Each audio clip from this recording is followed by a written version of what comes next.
God says we're made in the image and likeness of God.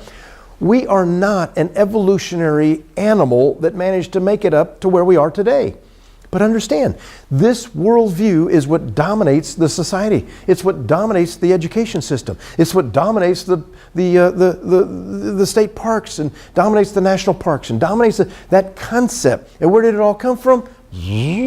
All the way back to Darwin, and then and then Haeckel and all this kind of stuff, folks. It has always been this way, and we've got to wake up to this, and we've got to teach our children more. And you got to understand, 45 minutes of a Sunday school lesson on a Sunday morning is not going to undo the hours and hours and hours and hours and hours and hours and hours of indoctrination that they're getting out there from these kind of people. God says, "Let us make man in our image and after our likeness." Mankind is made in the image and likeness of God. God put us in dominion over everything. We are not an animal that is in that family, that tree thinking idea that Darwin thought of.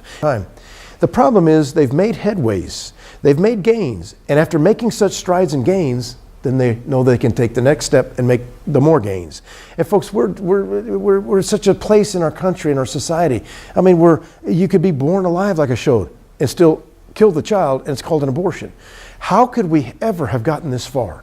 Folks, the only way we could get this far to where we are today is because of this type of thinking of all these types of people who all go back. They followed this pathway all the way down the road. And now here we are today. We've got to understand, folks, when our child goes off to school and leaves the home, gets married, starts their own, so many of them, it's heartbreaking to see the number of families, husbands, wives that come up to us, tears coming down their face sometimes, talking about how this messed up. This is the topic that destroyed their child. This is the topic that got.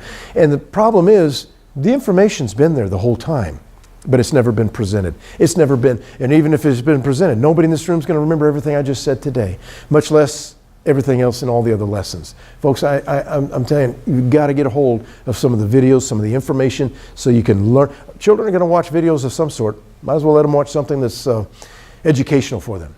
Darwin's living legacy, his theory 150 years ago, still drives the contemporary scientific agenda.